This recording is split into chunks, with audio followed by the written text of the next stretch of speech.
welcome to the Unitarian Universalist Church of Amherst. My name is Reverend Michelle Buchheit, and I'm the minister of this congregation. You are really lucky because you've tuned in to one of our summer Preaching by Parishioners services. This important program has been a part of this congregation for decades, and it gives congregants, parishioners, an opportunity to work through creating a service, including the sermon, the music, everything. I've been working with these folks since January, and you are in for a real treat. Come, come, whoever you are, wanderer, worshipper, lover of leaving, ours is no caravan of despair. Come yet again, come. Come, come, whoever you are, wanderer, worshipper, lover of leaving, ours is no caravan of despair. Come yet again, come. Our opening words today come from Peter Mayer. Though below me I feel no motion, standing on these mountains and plains, far away from the rolling ocean, still my dry land heart can say, I've been sailing all my life now, never harbor or port have I known. The wide universe is the ocean I travel, and the earth is my blue boat home. Sun my sail, and moon my rudder, as I ply the starry sea, leaning over the edge in wonder, casting questions into the deep. Drifting here with my ship's companions, all we kindred pilgrim souls, making our way by the lights of the heavens in our beautiful blue boat home.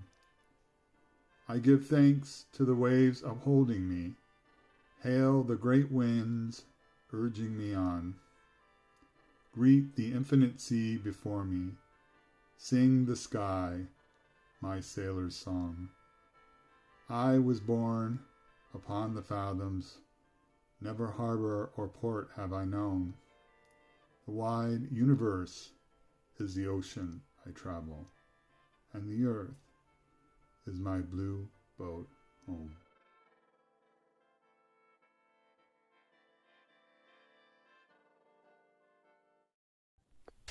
And now let us light our chalice. We gather this hour as people of faith, with joys and sorrows, gifts and needs. We light this beacon of hope, sign of our quest for truth and meaning, in celebration of the life we share together.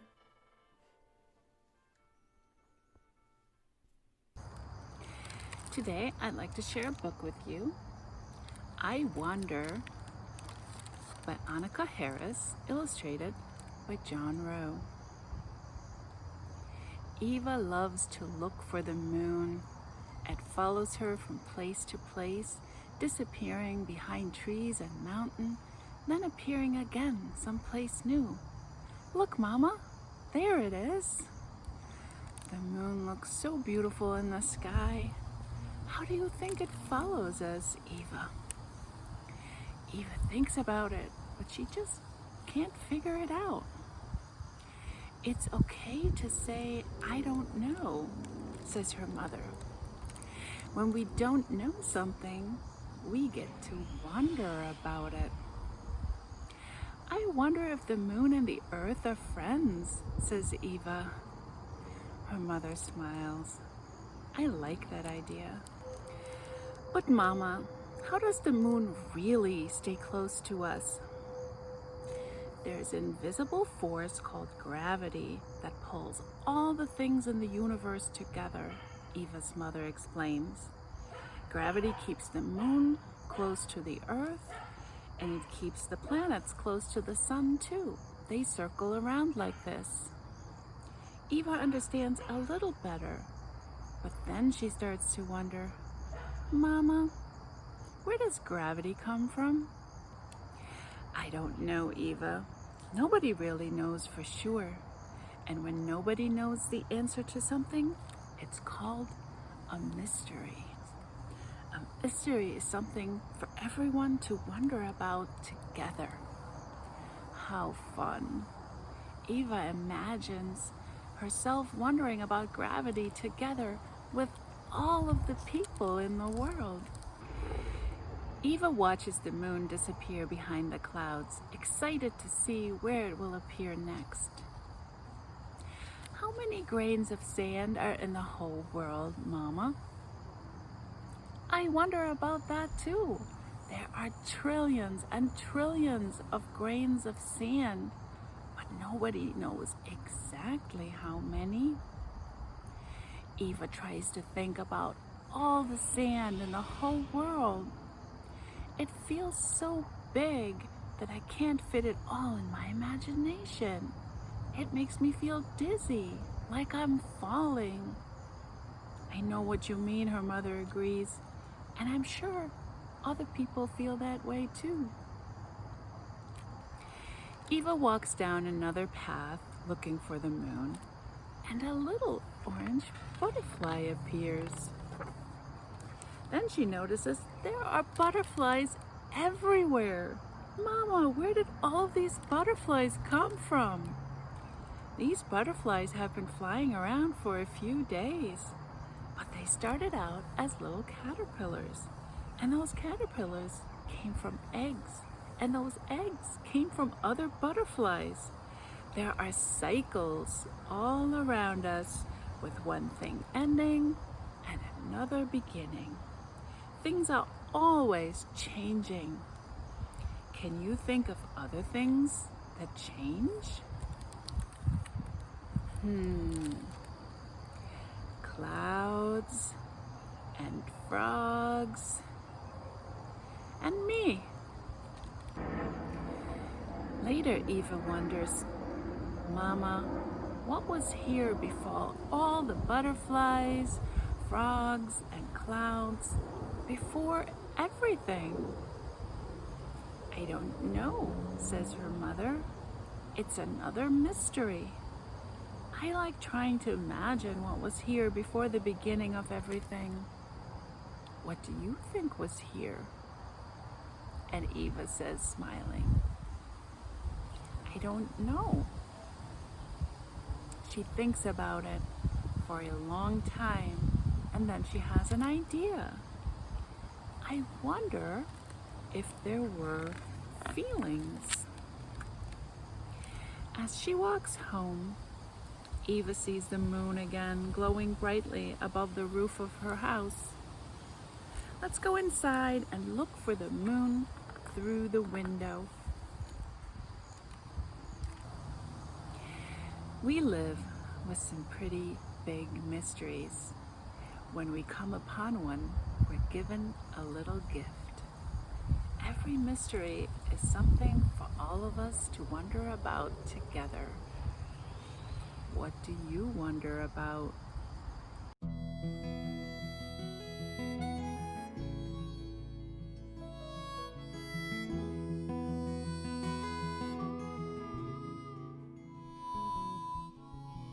May the beauty before me open my eyes to see.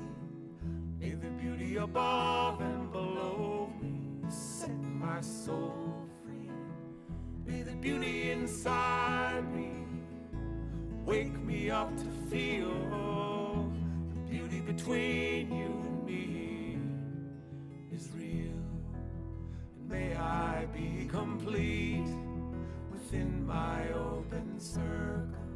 May I be willing to see some hope in a broken world. May I be like this tree, standing in the center of my circle. I am solid on the ground, and I know I'm not alone.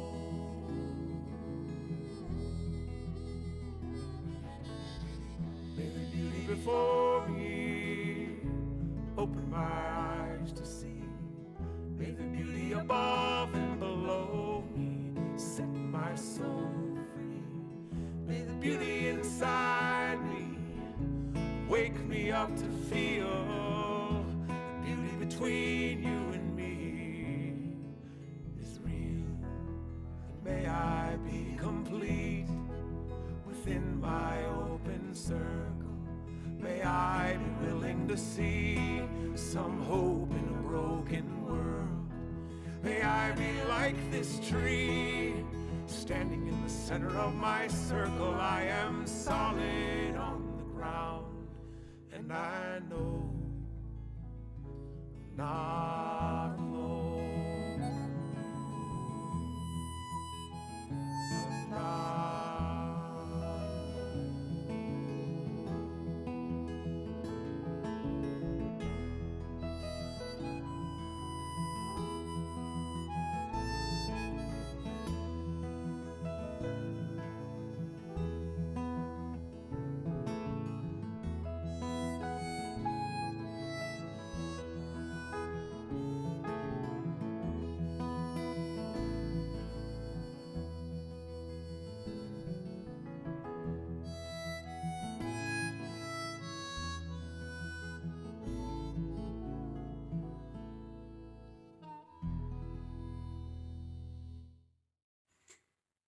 Have you ever had that aha moment, that eureka, when you somehow grasp something as it really is?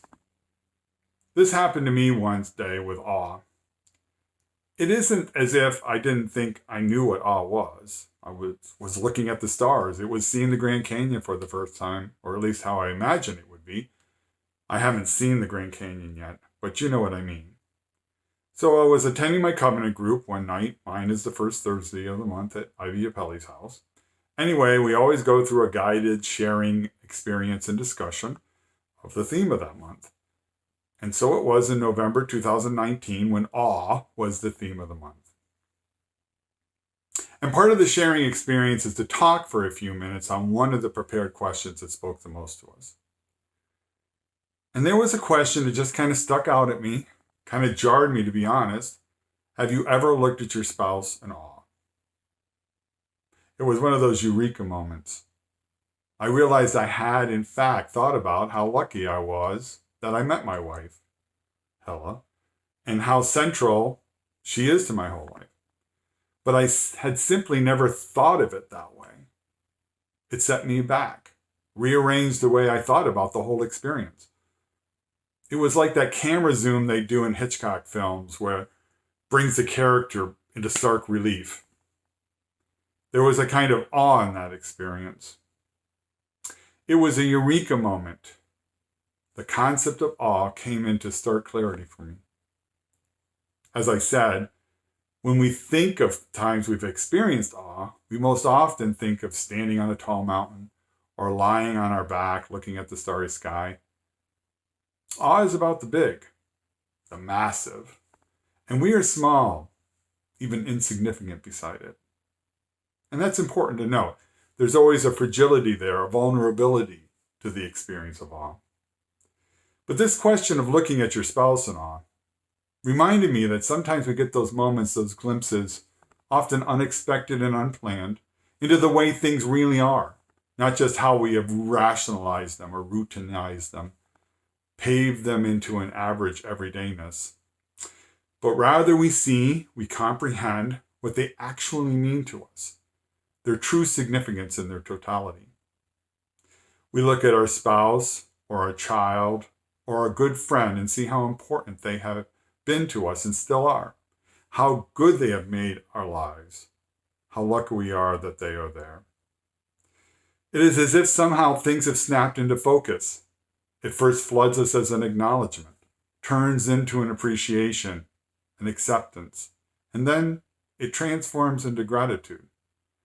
And it suddenly seemed to me that I understood what awe was. It was a word we use for that feeling of truly understanding, appreciating and accepting something. And we have other words and feelings that express this as well, like eureka, or as I say, gratitude. And therefore, that could apply not only to the grandness of the universe, but to our own lives and the world we live in. So what's really the experience of awe?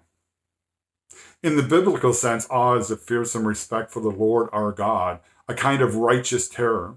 It is an acknowledgement of his godhood, an appreciation of his power, an acceptance of his dominion over us, and an gratitude for his mercy.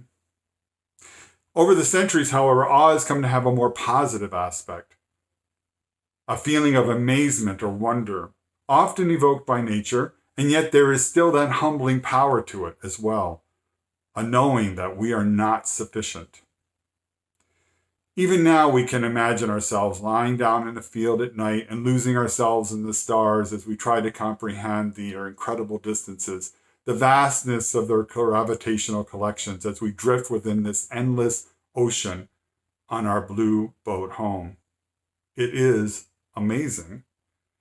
But at the same time, we realize that the world was truly not made for us, despite our comforting metaphors. It was not made for humans. It was not made for life. It was not made. We are not the center of it, never were. Indeed, it has no center. It is not so much that we are small, but rather that size has no real meaning when thinking on such scales. What does a million, million, trillion really mean? There is a fundamental sense in which it is simply not graspable. And so, there is that feeling of awe. There are photos that can change our whole perspective on things, generate that chilling sense of the real. One of these is a picture of Earth rising above the lunar horizon taken by Apollo 8. We take it for granted now, but at the time, Earthrise made us realize that the world was a finite, even fragile place. Pictures of the Earth continue to be taken by Apollo 17, called the Big Blue Marble, and the most detailed one yet, taken by the Lunar Reconnaissance Orbiter. But perhaps the most moving photo of Earth was the one taken by Voyager 1 as it sped away from the solar system. Carl Sagan first suggested that the Voyager cameras be turned back for one last look at Earth, and it caught the Earth suspended in a sunbeam. Only a pale blue dot, as Sagan called it. This year is the 30th anniversary of the famous photo, and with new image processing, the image is now clearer than ever. Here is what Sagan had to say about it. That's here. That's home. That's us. On it, everyone you love, everyone you know, everyone you ever heard of, every human being who ever was, lived out their lives. The aggregate of our joy and suffering, thousands of confident religions, ideologies, and economic doctrines, every hunter and forager, every hero and coward, every creator and destroyer of civilization, every king and peasant, every young couple in love, every mother and father, hopeful child, inventor and explorer, every teacher of morals, every corrupt politician, every superstar, every supreme leader, every saint and sinner in the history of our species lived there, on a mote of dust, suspended in a sunbeam. The Earth is a very small stage in a vast cosmic arena. Think of the rivers of blood spilled by all those generals and emperors, so that in glory and triumph they could become the momentary masters of a fraction of a dot. Think of the endless cruelties visited by the inhabitants of one corner of this pixel on the scarcely distinguishable inhabitants of some other corner. How frequent their misunderstandings, how eager they are to kill one another, how fervent their hatreds. Our posturings, our imagined self-importance, the delusion that we have some privileged position in the universe, are challenged by this point of pale light. Our planet is a lonely speck in the great enveloping cosmic dark. In our obscurity, in all this vastness, there is no hint that help will come from elsewhere to save us from ourselves. The Earth is the only world known so far to harbor life. There is nowhere else, at least in the near future, to which our species could migrate. Visit? Yes. Settle? Not yet. Like it or not, for the moment, the earth is where we make our stand. It has been said that astronomy is a humbling and character-building experience. There is perhaps no better demonstration of the folly of human conceits than this distant image. To me, it underscores our responsibility to deal more kindly with one another and to preserve and cherish the pale blue dot, the only home we've ever known. And so there is that feeling of awe. Acknowledgement of our finitude in time and space, and appreciation of our fragility on the only blue dot we know.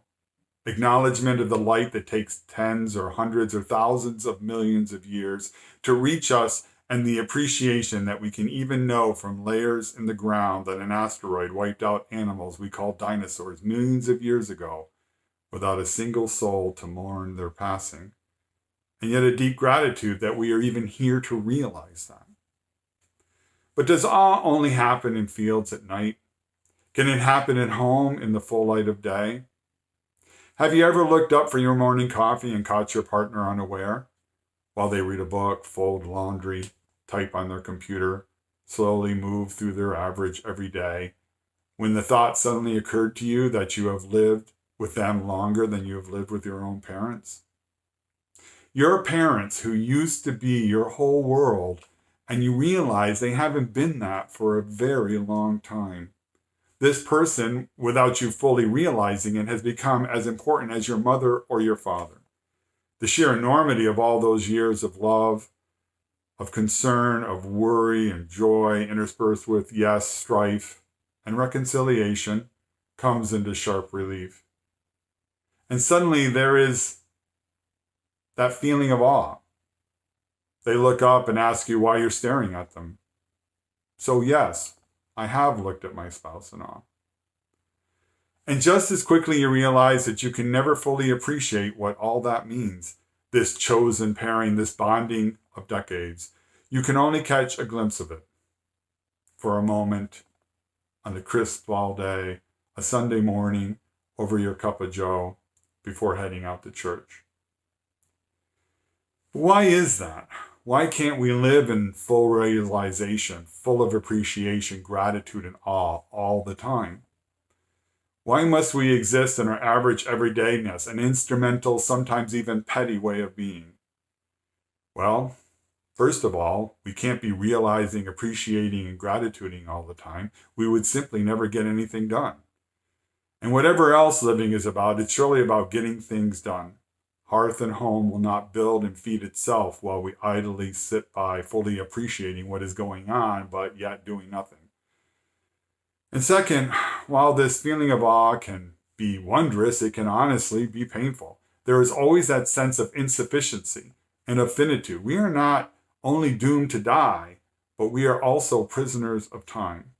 Awe reveals the finitude of our lives and that of others, the fragility of preciousness. We can, of course, never go back. The arrow of time flies only in one direction, and it flies faster every year we live. To realize and admire the adult your child has become immediately and equally impresses upon you how that child will never be again, that they have become lost to you in time, and you can never get them back. Maybe that is why we cry at weddings. It's not so much that we are happy to see what is to come, though there is that, but rather the sadness of that chapter in our lives closing forever. In that scintillating moment, we cannot help but face it. Soon our child will have been with their partner longer than they were with us, and we, as parents, will diminish in importance in their lives. And of course, it began long before the wedding, though we were loath to see it. Not only that, but we have to face the reality of risk. We know that what we are actually risking, the finitude of life, the fragility of preciousness. I remember my mom saying after our dog died that she would never get another one, that she simply couldn't take the pain of losing another dog. But life is never simple and never without pain. So, of course, she did get another dog, and that dog died too. Why did she do it? Maybe because love is worth the pain. Love is what creates the pain. My dog, Vergreasy, is 9 this year, and it won't be long, except in dog years. When a child is born, there is so much that can happen in the years that come. The joy and the sorrow and the worrying about each. To see that all in one go can make you grateful, but also scared to death. Awe is overwhelming, whether under a starry sky or in a maternity room. So awe has to be taken in small doses, little glimpses that inform our soul, but don't overawe us, making us gasp and panic. But if true realization can be so painful, why do it? Why not ignore the elephant in the room?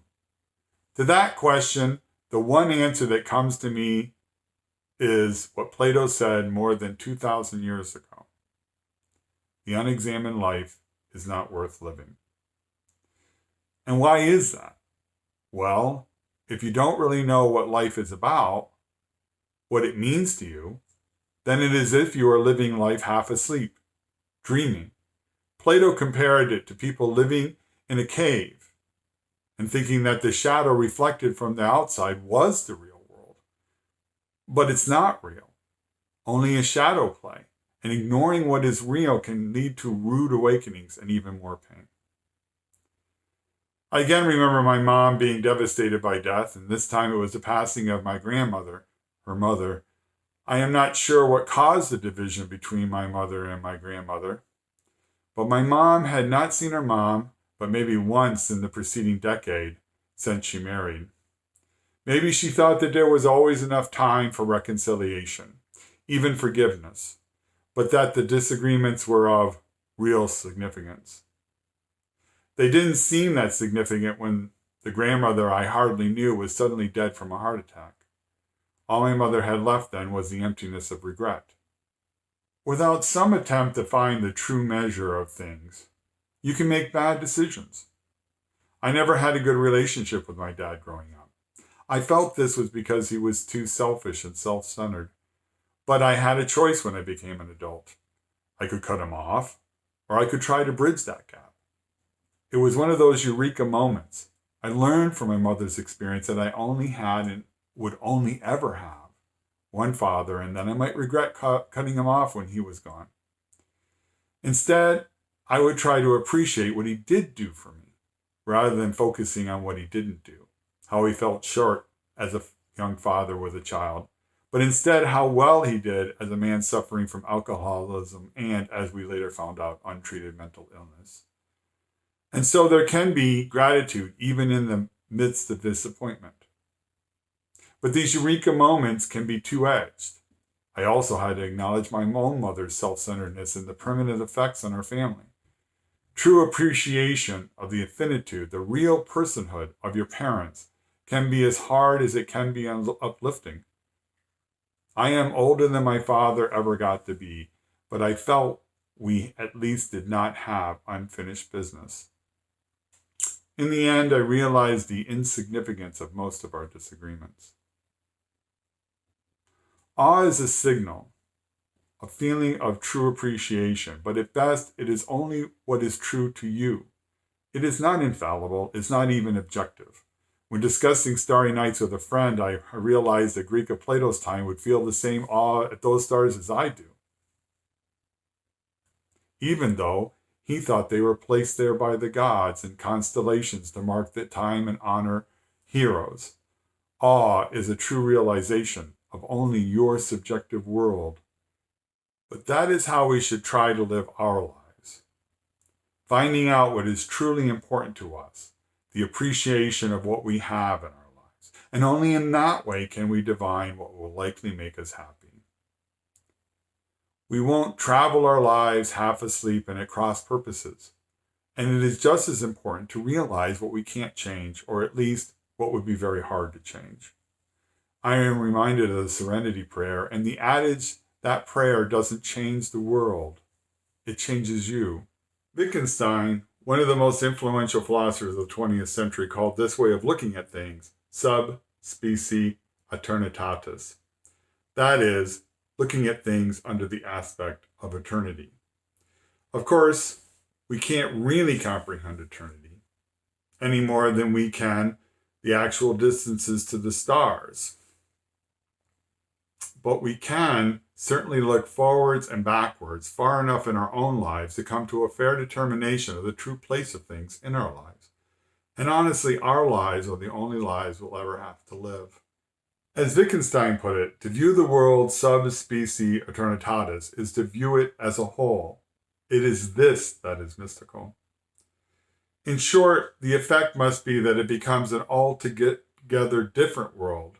It must, so to speak, wax and wane as a whole. The world of the happy man is a different one from that of the unhappy man. When we do this, when we stop living at cross purposes with ourselves, that is, when we have acceptance and appreciation for who we are and what we have, then we can begin to become happier, and happier in ways that are more and less independent of particular or current circumstances. It is not so much that who we are and what we are changes in quantity or quality, or that we will not find things we want to change if we can, but the attitude towards that life will be in alignment with our true, or at least truer, possibilities. And when we return to our average everydayness, as we must, we can try to stop doing things that don't align with who we are and what we want. It is not a panacea, but it is a start. And like the happy man, our world can wax more than it wanes. So how can we do this? See into how things really are to us. Achieve the eureka, this feeling of awe, this appreciation, this acknowledgement, this gratitude of the whole. Certainly it's not a thing you can force. All I can think of is that you have to be open to it. And maybe this openness is something you can practice. If so, it would clearly have to be a spiritual practice. There has to be a bit of patience with the world and others and with what is happening, and a willingness to just be in the moment without analyzing it. This is not something you can hunt, but it's more like something you have to trip over. And sometimes it just requires something to jar you. Like the question, have you ever looked at your spouse in awe? It is, as Wittgenstein points out, mystical in how we can see our world, even for a moment, as a totality under the aspect of eternity, and how it sometimes finds its way past our analytical mind and carefully set up defenses to guard our fragile hearts. But if we are open to awe, we have to be willing to be vulnerable, and yes, even afraid. And now we're back to the original meaning of awe.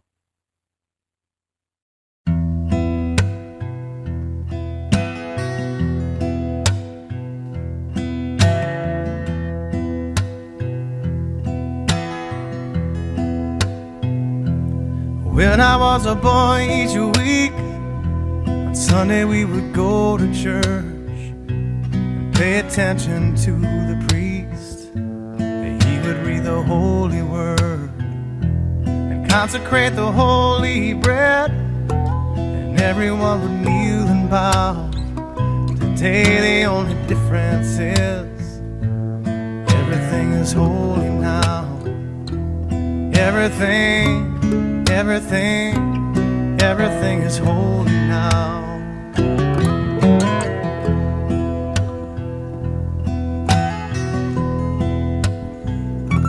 And when I was in Sunday school, we would learn about the time Moses split the sea in two, and Jesus made the water wine. And I remember feeling sad, miracles don't happen still. But now I can't keep track, 'cause everything's a miracle.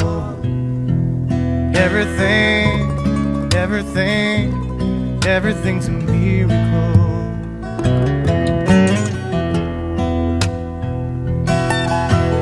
Wine from water is not so small, but an even better magic trick is that anything is here at all. So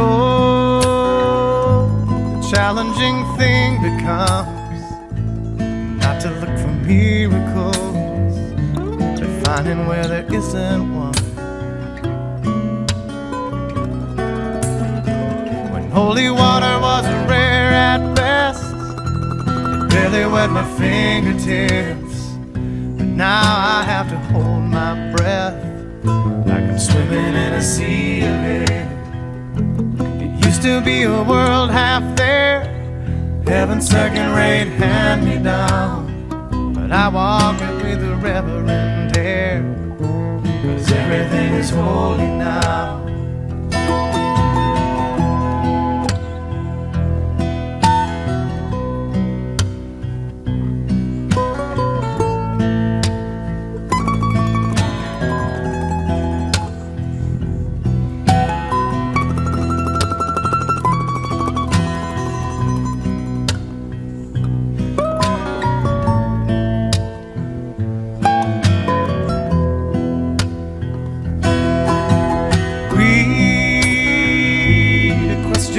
Child's face, say it's not a testament, that'd be very hard to say. See another new morning come, and say it's not a sacrament, and tell you that it can't be done.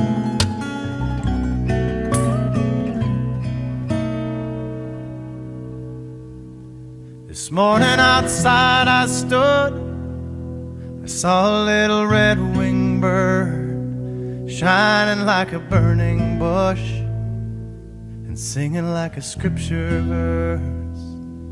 It made me want to bow my head. I remember when church let out, how things have changed since then. Everything is holy now. It used to be a world half there, heaven's second-rate hand-me-down, but I walk it with a reverent air, 'cause everything is holy now.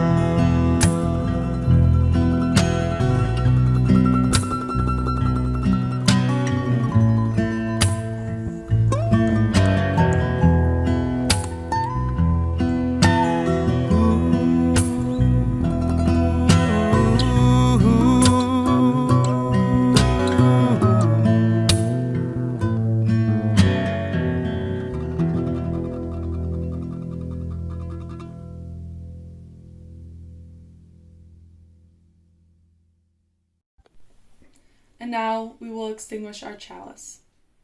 We extinguish his flame, but not the light of truth, the warmth of community, or the fire of commitment. These we carry in our hearts until we are together again. Today's blessing comes from Gwen Matthews. Feel that each breath, every inhale, exhale, we are living, breathing, connected. We are the whole, complete, beautiful selves that we were born to be. Feel that in your bones, in your muscles, in your heart, in your blood. That is the extraordinary you, the you who was born for this time, this place, this moment. Feel that, the struggle, the worry, the pain, the loss, the grief. It is still you. You are still whole, complete, beautiful, extraordinary. Feel that. Travel light and travel easy, till I see you once again. Travel light and travel easy, and remember I'm your friend. Thank you for joining us in worship today. We hope that it has been a meaningful time for you. If you'd like to know more about the Unitarian Universalist Church of Amherst, or would like to find a way to give to our ministries, please check out our website, uuamherst.org. You can also text your gift to 833-987-1968. We look forward to seeing you again. Enter, rejoice, and